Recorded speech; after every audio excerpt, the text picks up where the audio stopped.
Finding a good, reliable builder as a subcontractor to work with can be like finding a needle in a haystack. It can be really hard.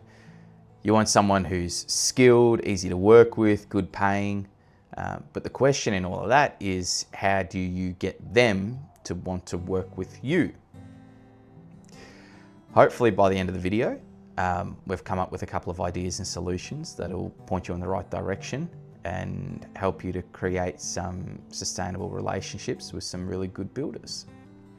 So, most people try to get on a builder's tender list by just cold calls, cold emails, mass emails, and just blindly sending quotes via the likes of like Estimate One. Now, there's nothing wrong with that. It's worked for forever.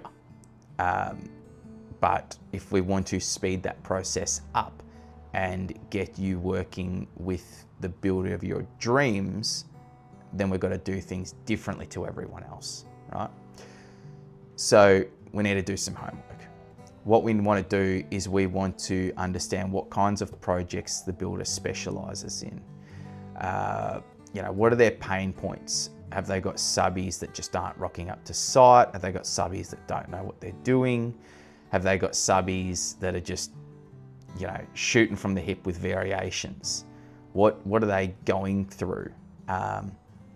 And who are they using? Who are they using at the moment for supplies, for trades? Like, have a bit of a chat to those guys. Oh, is, ABC Homes a good builder? Are they good to work with? How have you found them, right? We want to understand a bit more of who they are and have qualitative conversations about them rather than just knowing if they're, jump on Credit Watch and do a credit check and make sure that they've got money in the bank to pay you with. So once we understand sort of a bit about the builder and that they're who you want to work with and we've locked that in, right, what we want to do is we want to organise an in-person meeting, a face-to-face meeting. Now, it doesn't have to be as formal as that. It can just be a coffee catch-up. But that does mean you're going to have to pick up the phone and call. When you call, you might get the gatekeeper, as it's known in business commonly, which is going to be your office admin lady or office admin person. You cannot disregard this person. They have so much more power and influence than what a lot of people realize or remember. So be really nice and polite to them. When you call up, when you call up and you get through, you're going to ask for the general manager, the estimating manager, the construction manager, pre-construction manager, whoever it is, or maybe even the builder if it's a smaller domestic builder. You want to find out who manages the quotes, the estimates, because that's who you want to have a coffee with. Right? They're the ones who are putting together the tender lists, the builders, the subby lists. They're who you're going to be looking to develop that relationship with, right? To get the opportunity. So that's who you got to schmooze. Now, once you get through to them and you're looking to start organising that face-to-face meeting, my advice is you want to do a coffee catch-up. The reason for this is that there's a real psychology behind having coffee with someone. It triggers all this like emotions of, warm, comfort. People use coffee as an icebreaker, and it becomes a less formal thing, and it becomes informal. It becomes like you're catching up with an old friend, right? That's that authenticity, that genuine getting to know someone that you want to generate. You want them to know you on not a professional level, not at an arm's distance level. You want them to get to know you, right? So we create that natural environment. You have a catch up. Now, when you meet up with them, you want to spend a good hour with them. Have a long form conversation, right? You want to know, what are they going through? Are they, how can you bring value to their projects? How can they use you, leverage you? What type of solutions can you bring to them? Are you more experienced than other people? Are you cheaper?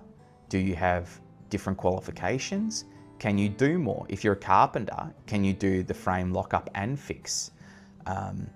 What can you do for them? Have you got a big crew so you can do multiple projects at one time? Or have you got a small crew, which means your resourcing can be more dedicated to their projects and you'll be ready at the drop of a hat? What can you do for them? When you do an hour-long meeting, I want you to consider the 80-20 principle, right? Where we want to spend the first 80% of the meeting just talking, getting to know people and having your coffee, right? The last 20% is where that business transaction is going to be made.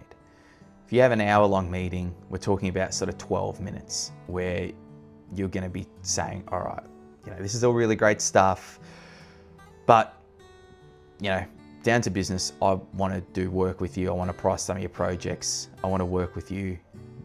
This is what my business is about. This is what my company does. This is how I think we can help, etc., right? That 20% creates a bit of scarcity and a little bit of pressure. And it's more likely that after having a really good conversation with you, they're going to be more open to working through with you and collaborating on a solution where both of you get a win-win, right? So they're going to be more likely to say, yeah, not a problem. Send me your email and we've got a couple of projects on at the moment. We'll, get you to price it. And if you come back competitive, we'll get you on board, which is really what you want. You want to get your foot in the door. Now, you've got your foot in the door, right? And you're pricing some work for them. What you need to do is follow up. Follow up with calls, follow up with emails. Give them some time to review your quote and finalize stuff, but check in a week after sending it, all right? Check in with them, say, hey, it's been a week. Have you got any questions about my quote? Is there anything I can clarify? Is there anything I need to add or remove? Is there anything I can do? All right. What you want to do is you want to refine your approach. You want to start to tailor your services to that builder, all right? You can only really do that by understanding how you're sitting in regards to their expectations. So that's only going to come through in the form of feedback, all right? Then you'll start to be able to create a benchmark of where you're sitting, okay? So this is good, right? What you can also consider is potentially like a joint venture or an open book agreement with the builder, where you guys can act as more of business partners together and collaborate rather than that sort of employer-employee relationship, although that's not the case. It's more like the vendor and supplier. So, a joint venture is not a bad idea, or open book.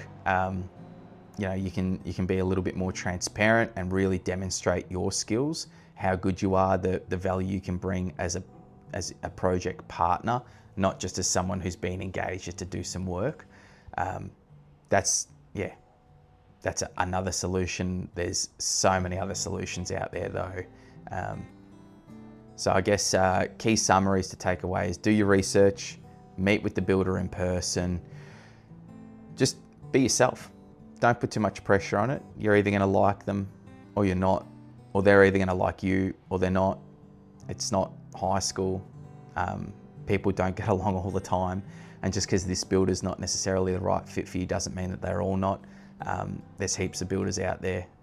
Someone's bound to get along with you and bound to want to give you an opportunity. I guess that's it. Have you ever tried the face-to-face approach? Has it worked? I'd love to know how you go with it. Put a comment below. I'd love to hear your experiences.